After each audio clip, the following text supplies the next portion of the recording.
A face oculta do MST. Como sobrevivi aos campos de doutrinação. Esta é uma obra de análise literária. Não reproduz os pontos de vista ou opiniões do autor e pode conter ilações, comparações ou exemplificações para com a cultura política do dia ou eventos atuais.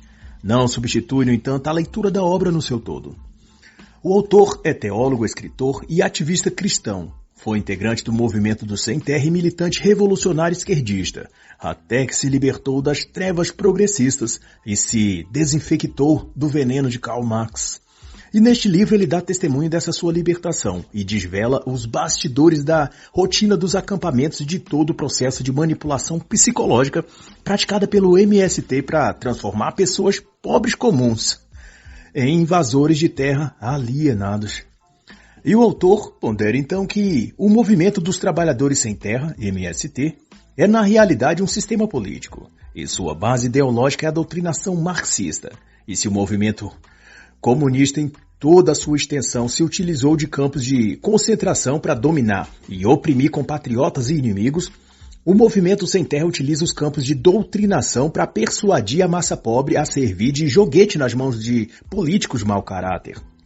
E da definição do próprio MST, ele é um movimento de trabalhadores rurais, sem terra e, portanto, na luta pela realização da tão sonhada reforma agrária, e que todos possam então viver em condições dignas de produzir alimentos saudáveis.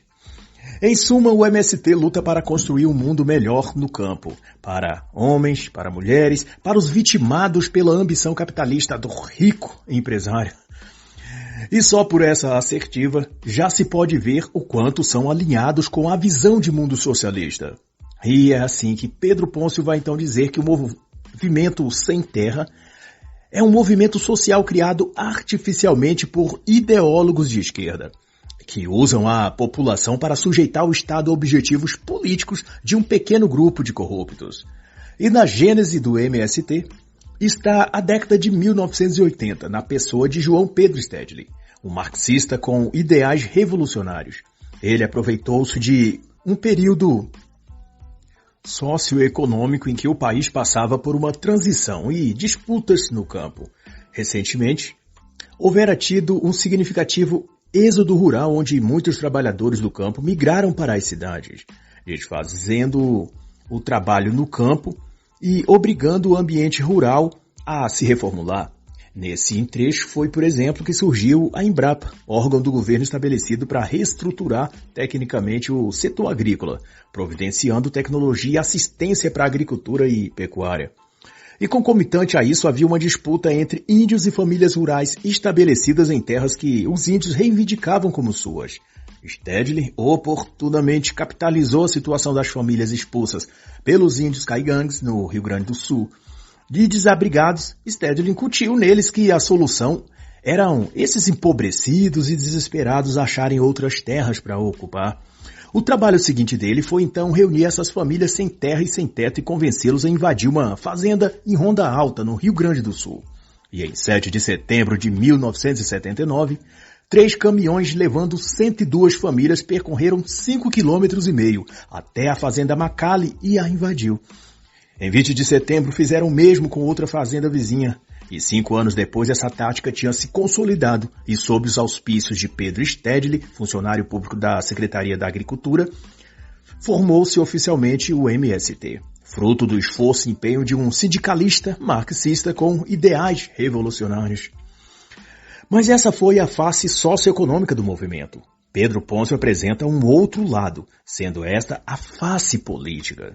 E nesse aspecto, o contexto narrativo dos grupos que mais tarde idealizariam os movimentos sociais, como o próprio MST e outros, era que o grande Satã, os Estados Unidos, tinham articulado com a extrema-direita brasileira um golpe opressor antidemocrático no Brasil, confirmado pela intervenção militar de 1964. E diante dessas suposições, a esquerda revolucionária que sonhava com a ditadura do proletariado repercutiu essas falácias via mídia e jornais, de modo direto ou indireto. e foram alimentando com isso o sonho ideológico de promover uma revolta marxista e tomar o poder político. Nos anos que se seguiram, durante o regime militar, entre tentativas e insurreições à mão armada por guerrilheiros esquerdistas treinados em Cuba, houve, concomitante a isso, uma intensa penetração no setor cultural e também na imprensa de ativistas comunistas, fãs dessas ideias utópicas de um mundo socialista de igualdade social. E tudo isso foi sendo gestado e à medida que perdiam no território da ofensiva armada, mais se fortaleciam e ganhavam terreno no campo cultural, midiático e acadêmico. Stedley, que organizou na década de 1980 o movimento social do MST, vinha do meio acadêmico. Tinha ele estudado numa federal onde a penetração marxista tinha começado a criar raiz e a gerar discípulos. E nessas palavras o autor assim define a narrativa que era construída. Colocaram a culpa nos Estados Unidos, nos conservadores, e usaram isso para uma perseguição sem precedentes contra qualquer movimento de direita. E para efeito de conscientização, que fique registrado que não passa de mentiras e falácias o que a esquerda jornalística e universitária repetem por aí, sempre que tem oportunidade, de que em 1964 houve um golpe militar fascista que derrubou a democracia e oprimiu o povo brasileiro com 20 anos de ditadura. O que ocorreu na realidade foi uma reação militar à tentativa de grupos comunistas de incitar uma guerra civil e tomar o poder político, instaurando um regime socialista no país e incentivado por União Soviética principalmente e Cuba. Ao perceber o perigo disso, a própria população foram às ruas clamando por uma intervenção das Forças Armadas, o que aconteceu em 31 de março de 1964. Graças a Deus, né? Mas, tendo dominada a mídia e as universidades, os comunistas obtiveram êxito também em implantar a tese de que os militares de 64 promoveram um golpe fascista em que venderam a alma do país ao diabo capitalista, que era os Estados Unidos. No entanto, após 1989, tendo sido abertos os arquivos secretos da União Soviética na Tchecoslováquia, a história verdadeira veio à tona. E demonstrou-se nesses documentos que a União Soviética era a grande articuladora das revoltas armadas e guerra civil que se espalhava em solo brasileiro na década de 1960. O Brasil e toda a América Latina estava no radar soviético para dar vazão ao projeto de Revolução Comunista Universal. E aqui se faz necessário um arrazoado para se compreender uma importante questão. Tanto os Estados Unidos como a União Soviética tinham interesse e tentavam trazer para si o Brasil para fazer do país um porto receptivo a seus projetos. Contudo, os Estados Unidos tinham uma sociedade com valores, metodologia e cultura política e ideológica mais favoráveis e positivas. Acreditava-se num mundo livre, capitalista, democrático, no livre comércio, na liberdade religiosa, etc. Enquanto que a União Soviética apoiava-se no totalitarismo do sistema comunista de Lenin, de Stalin, e não se restringia se seus métodos de governo envolvessem prisão, assassinato dos opositores. Também era ateísta, desprovido de valores morais e estava disposta a jogar um jogo sem regras ou limites. A União Soviética era patrocinadora de cerca de 100 milhões de mortes pelos governos de Lenin, Stalin, Mao Tse-tung, Pol Pot, Fidel Castro e tantos outros. No Brasil, a base soviética chamava-se Residentura e ficava na Embaixada do Rio de Janeiro, mudada depois para Brasília. Ela respondia ao primeiro departamento em Praga, capital tcheca, que obedecia, por sua vez, à KGB soviética. E nos documentos secretos havia pastas específicas para os setores estratégicos no Brasil. Pasta Governo e Parlamento, pasta Petrobras, pasta Clube Militar, partidos políticos. E se faz aqui notar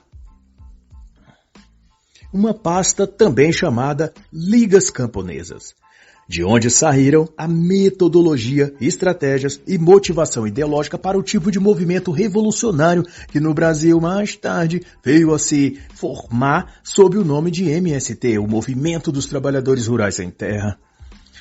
E Ponce destaca que, no referido arquivo, Moscou tinha orientado e financiado uma operação de infiltração e subversão a fim de produzir no Brasil uma revolução armada e guerra civil. Uma dessas operações da União Soviética em território brasileiro se chamava Luta, e seu teor, conforme documentado, era provocar demonstrações e tumultos anti-americanos, causar a guerra civil aproveitando-se da fraqueza do presidente João Goulart, e constava também menção a uma reforma agrária no Nordeste. E nesse último ponto o regime soviético frisava uma aliança com as ligas camponesas, que houvera surgido ou ganhado corpo por volta de 1954 por através do advogado e deputado estadual pelo Partido Comunista Francisco Julião. Mais tarde, Julião se elegeu deputado federal e transformou a Associação Liga Camponesa no movimento de guerrilha cujo lema era reforma agrária na lei ou na marra, que teria sido vital para a tentativa de golpe comunista ou ditadura do proletariado de 1964. A Liga Camponesa, de fato, começou no Nordeste como destacado na estratégia soviética. E, ao chegar nos anos 1960, a Liga Camponesa tinha já gerado vários outros núcleos de atuação, atuando também no sul, no norte e centro-oeste do país. Pedro Pôncio ainda notifica que uma subpasta nos registros de serviço secreto soviético era dedicada exclusivamente às ligas camponesas no Brasil, registrada sob o número 11681/305, e nesta consta reuniões entre membros ativos do serviço secreto soviético, como o senhor Francisco Julião. Dentre as pautas, articular ações de movimento agrário, realizar demonstrações públicas anti-americanas, pôr em prática ações armadas, realizar reformas agrárias radical e arranjar mecanismos e vias de apoio estrangeiro para favorecer a causa comunista. E em 1961, o braço direito de Julião à frente das ligas camponesas, chamado Clodomiro de Moraes, tinha ido a Cuba junto com outros 15 integrantes para receberem um treinamento tático de guerrilha armada.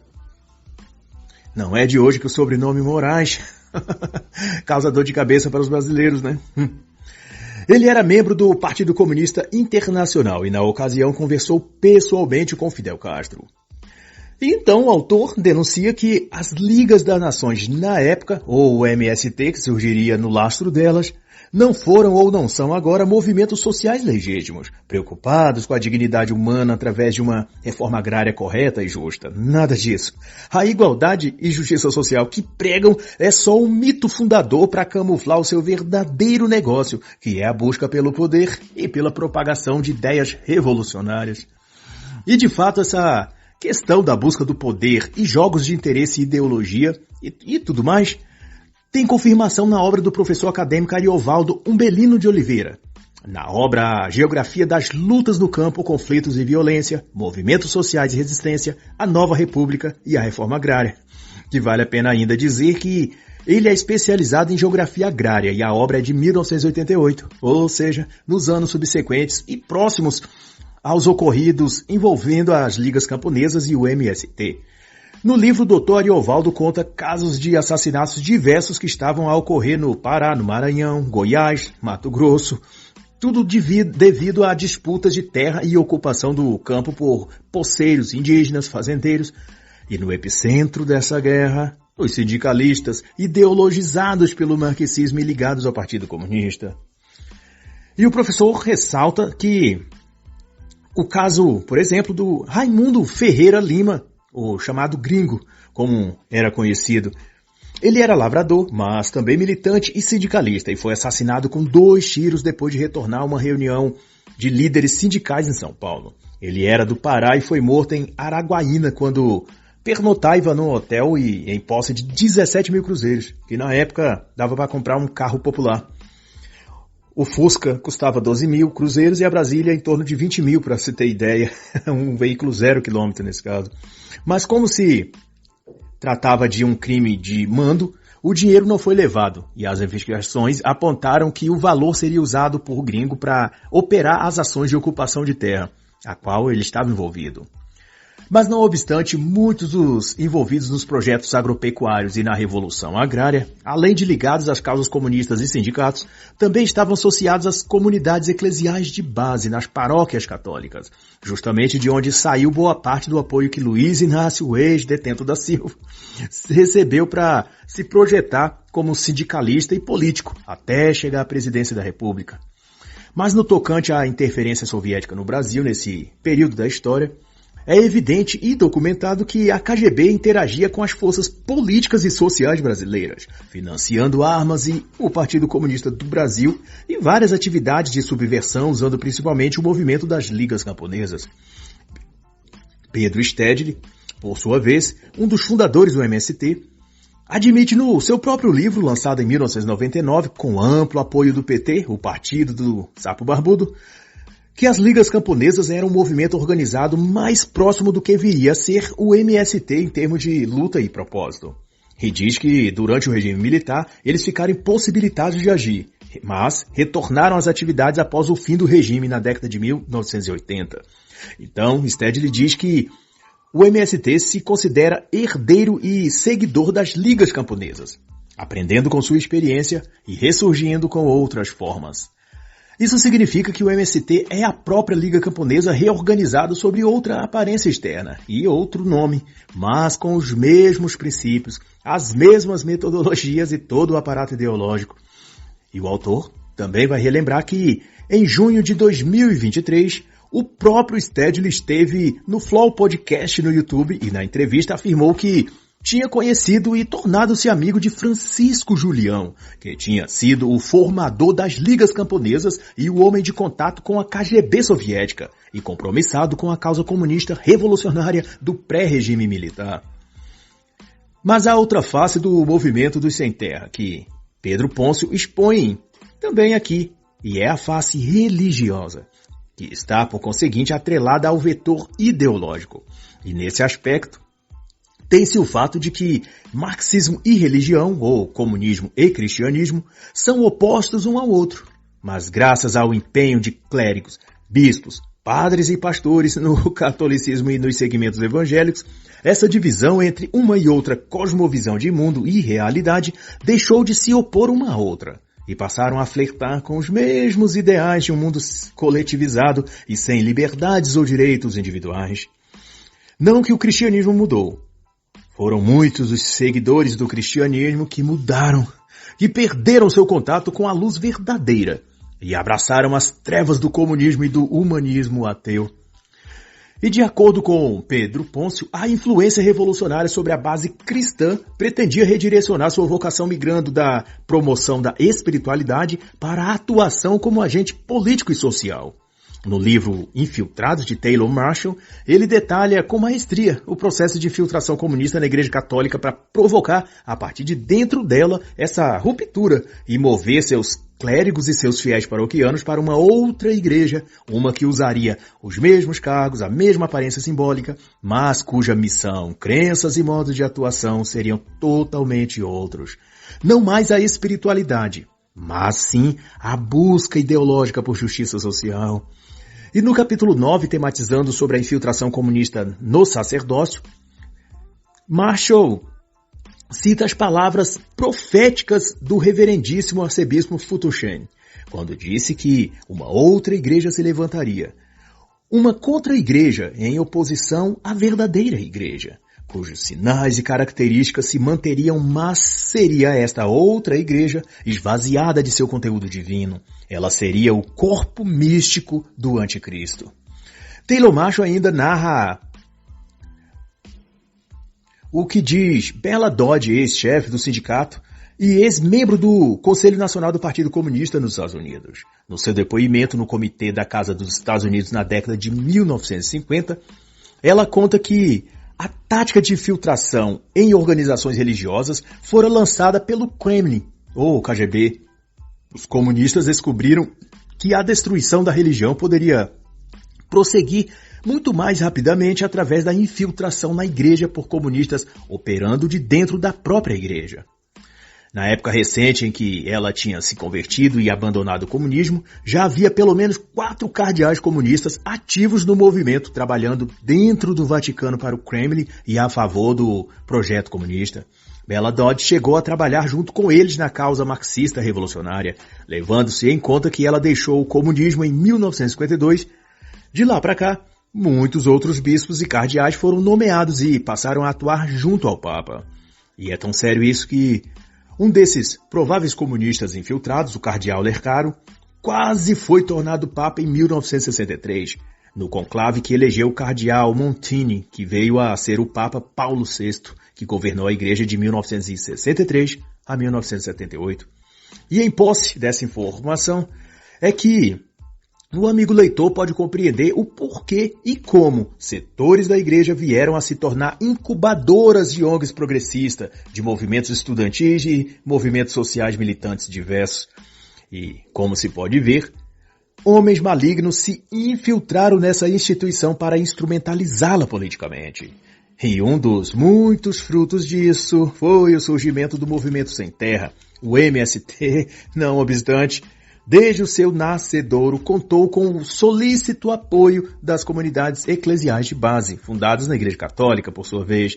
No entanto, a mudança da postura de diversas dioceses e mais tarde do próprio Vaticano, de sua matriz espiritual original, para uma matriz materialista e totalmente focada em dramas humanitários, só foi possível depois que comunistas infiltraram-se dos departamentos e cargos das paróquias e seminários, na função de padres, de bispos, de cardeais, culminando para o propósito final de, enfim, infiltrar um ideólogo progressista, se possível, na própria Cátedra de São Pedro.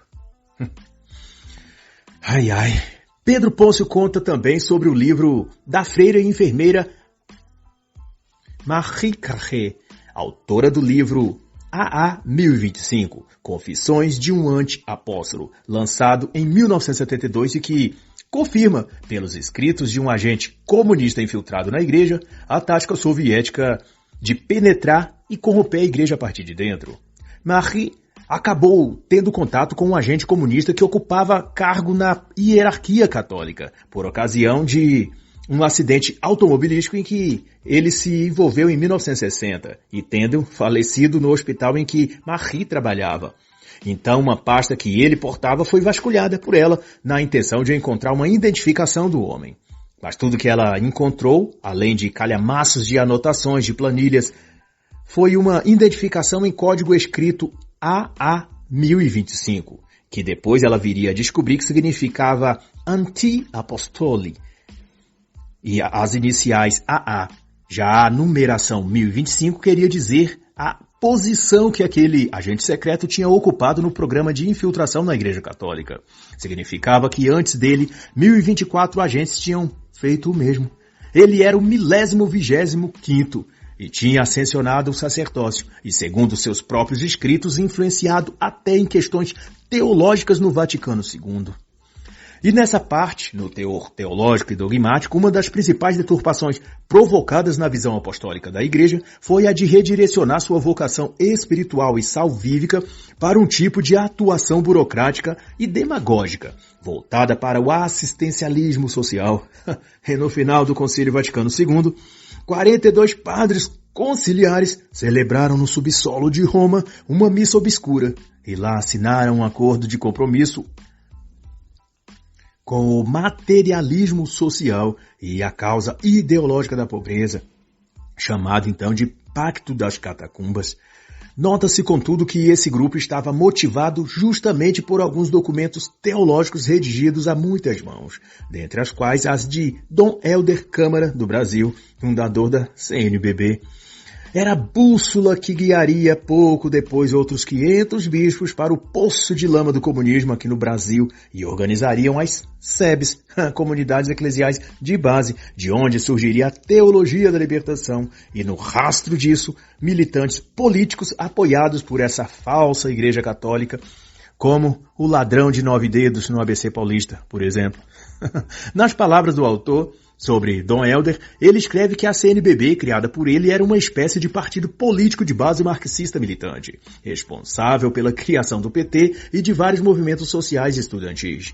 E Pôncio lembra ainda as palavras do próprio cachaceiro corrupto de Brasília, em que ele disse que ele era fruto e resultado da base católica e da teologia da libertação. A base a que ele se refere são as comunidades eclesiais de base, uma repartição comunista dentro da igreja, disfarçada de ação comunitária, de projetos sociais e de cuidadinhos com os pobres. Mas, na realidade, sendo um núcleo ideológico para extrair da igreja o seu legado espiritual e substituí-la pela idolatria aos pobres e por arranjos para usar o pobre como meio ou massa de manobra para atingir o poder político. E para que fique registrado, a teologia da libertação e a sua versão evangélica teologia da missão integral são deturpações da fé e prática cristã e também das escrituras, a fim de politizar a Bíblia e contaminar a fé cristã com mentiras progressistas e materialistas. Um exemplo é a dicotomia Jesus versus diabo, ou bem versus mal. Na teologia da libertação, Jesus Cristo é esvaziado de seus atributos divinos e de sua missão salvadora de libertar o homem do pecado e da condenação e então salvar sua alma. Cristo, na teologia da libertação, é interpretado meramente como um justiceiro social, lutando pelos pobres e contra o imperialismo romano ou da opressão farisaica. E o diabo, o pai de toda mentira, é interpretado não como um ente real, mas como um símbolo metafórico representando o mal social que se abate sobre os pobres, minorias e os excluídos. Eis então a linha do tempo, mais ou menos organizacional dos fatos. A KGB soviética treina e infiltra agentes comunistas nos seminários católicos para fins de subversão e doutrinamento marxista. Esses agentes se tornam padres, bispos e cardeais e contaminam de ideologia revolucionária o Concílio Vaticano II. Do concílio saem 500 bispos que espalham os erros da Rússia pela América Latina e no Brasil. No Brasil, bispos aderentes a esse movimento perversor, como o Dom Helder Câmara, promovem o surgimento de facções ideológicas dentro da igreja, e delas surgem movimentos sociais como o MST e líderes políticos como Luiz Inácio. Enfim, como o próprio comunista Frei Beto, que foi assessor especial da presidência no mandato do presidente Lula em 2003 e 2004, disse que as SEBs, nas décadas de 1970 e 1980, desempenharam importante papel na conjuntura brasileira. Foram as sementeiras das lideranças populares e da revitalização do sindicalismo, palavras dele. Mas, faça-se justiça, convém explicar que as SEBs não são dirigidas ou organizadas pelos sacerdotes em suas paróquias e nem está fundamentada em nenhum documento oficial da igreja. É uma iniciativa particular e sequer tem vínculo dogmático ou oficial com a igreja. Não é, portanto, um movimento católico, mas sim núcleos de ação comunitária independente, que agrupava católicos fora das atividades litúrgicas da igreja, que reuniam-se na casa de algum deles para discutirem as demandas da comunidade. No início trazia-se à pauta problemas como falta de calçamento numa rua, falta de creche no bairro, algum evento de violência doméstica ou até dificuldades financeiras imediatas de algum morador da localidade, que então era analisado pelo grupo e providenciado alguma solução viável. Uma passeata, um baixo-assinado para pressionar um grupo político específico, denúncias formais ao Ministério Público, reuniões com os vereadores ou prefeito, arrecadação de mantimentos para ajudar a família necessitada, etc. Mas com o tempo, essas pautas foram deixadas de lado para se debater temas marxistas como ditadura do proletariado, subversão, guerrilha, invasão de propriedades rurais e tudo o que os progressistas amam fazer. E como a grande parte daquelas pessoas que formavam as SEBs não tinham instrução nem cultura formal, principalmente em questão de política, se tornaram presas fáceis ideologicamente, e a teologia da libertação passou então a ser o guia espiritual delas, e por lhes faltar também o conhecimento teológico, passaram a dar ouvidos ao marxismo, crendo estarem seguindo o cristianismo. E nesse processo nasceu em 1975 a Comissão Pastoral da Terra, cuja finalidade era viabilizar na prática tudo aquilo que a teologia da libertação pregava em teoria. Nas SEBs dizia-se que a Pastoral da Terra era a ferramenta final de conscientização dos camponeses. E foi essa comissão que projetou a luta pela terra para um cenário nacional, tornando-se uma incubadora de projetos marxistas em todo o âmbito da sociedade. Sempre com o foco de beneficiar a causa da Revolução Comunista. E foi assim que um participante da Pastoral da Terra, Pedro Stendley, após ouvir uma palestra de um professor e também membro da Pastoral em 1981 e 82, teve então a ideia de organizar a luta pela terra no Brasil. E em janeiro de 1985, ele organizava o primeiro congresso do MST e iniciava o movimento dos trabalhadores rurais sem terra, em Cascavel, no Paraná. E já naquela época, apregoava ser uma luta pela democracia da terra e da sociedade, mostrando que a tal defesa da democracia é só um álibi que os progressistas mau caráter já usam desde aquele tempo para justificar seus abusos e seus crimes. E assim está escrito: se o meu povo que se chama pelo meu nome se humilhar e orar, buscar a minha face e se afastar dos seus maus caminhos, dos céus eu ouvirei, perdoarei o seu pecado e curarei a sua terra. 2 Crônicas 7:14. E assim encerra a análise da obra A Face Oculta do MST, como sobreviver aos campos de doutrinação, de Pedro Pôncio.